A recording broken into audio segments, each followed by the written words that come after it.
Hey guys, welcome back to Contest Prep University. I'm Joe Klemczewski with Adam Atkinson. We are in our 6th and final episode of the Energy Expenditure series. And I want to wrap this up, Adam, talking about food, because we always talk about the thermic effect of food and how if you have a little bit more protein, thermic effect of food from protein is going to be more in the 25 to 30% range. Fat can be all the way down to less than 3%. Carbs, depending on their structure, somewhere in the middle there. And we think of that in terms of just that meal, but wow, what if you add up that difference in sheer calories over 6 months?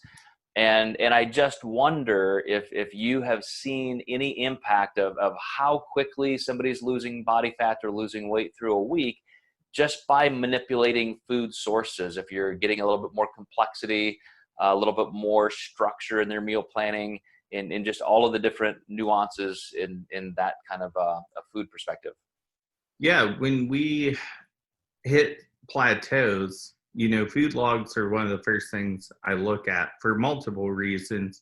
Well, the first reason is to make sure that their accuracy is there. And most of the time, when people get away from whole foods, they start getting into things that are too good to be true. So these labels claim way less calories than what's actually in them. So yes, I do see a difference, but we have to state there is a calorie difference there, and that's why we're seeing that. So, but with thermic effect, there can be a like 10% difference per se between like processed foods and whole foods. So that has to add up over time. I can't say that I've changed someone's food quality and saw this astronomical difference, but I have seen more steady progression.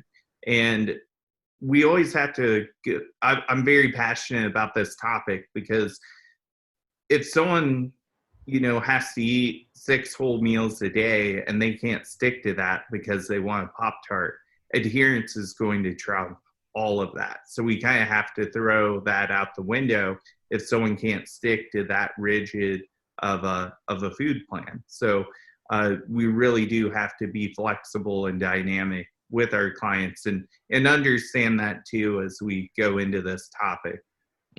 I would totally agree. I almost kind of threw you that softball in hopes that you would say that there is a certain amount that you can say is attributable to the mathematical formulation of how many calories am I actually going to use.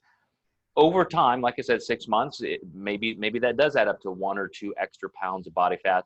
But I'm really happy to hear you say it has a lot to do with behavior and compliance and just that self-regulation of how you feel through the day. Because I would argue there are times that both work to your favor.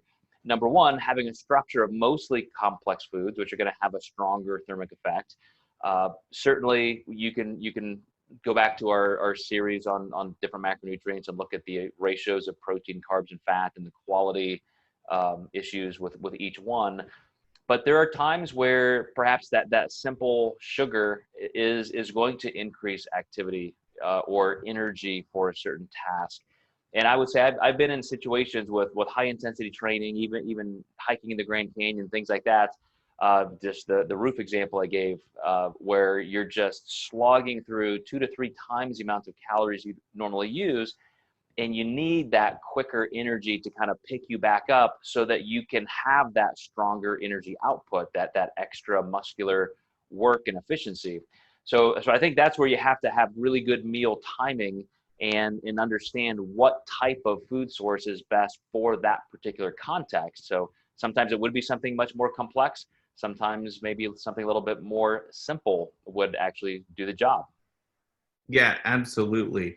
I think that what people have to realize is that I see this all the time, especially with men. They do like gigantic pre-workout meals, and a lot of times they'll put like 8 or 9 ounces of protein in there. But on the flip side, they don't realize that they're actually basically getting into sympathetic dominance when they do that versus staying in like more of a parasympathetic state. So you don't want your blood divided across your parasympathetic and sympathetic nervous system. So you do want to make sure that you're fueling yourself, but not dividing the blood across the stomach for digestion. And so usually a smaller, more moderate, lower protein to no protein meal is going to be better. And even with things like insulin sensitivity, over time, as you're increasing your cardiovascular fitness, you're getting that contest prep a little bit deeper, you're going to see that hunger, satiety, blood sugar level stability, things like that can improve just because you are increasing your health and efficiency.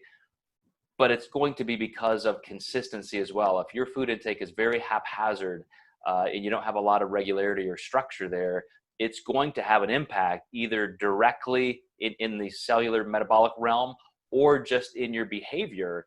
And I would wrap up with this, Adam, and just saying that when I have dug into clients' food logs, as you described as a first step, it's that kind of consistency and regularity that often does help get them back to a faster fat loss. And like you said, I'm not going to pin it all on the few calories difference in thermic effective food as I am how that creates the long-term platform for just emotional, mental, and physical stability. Yeah, I think people do well with structure. So when it's laid out like that, they're least likely to make a mistake, or they're more likely to adhere to it a little bit better. Awesome. All right, Adam, well, thank you for jumping in with this topic. And you guys watching and listening, again, thanks. Would love to hear your comments and suggestions for new series. And we will see you next time in Contest Prep University.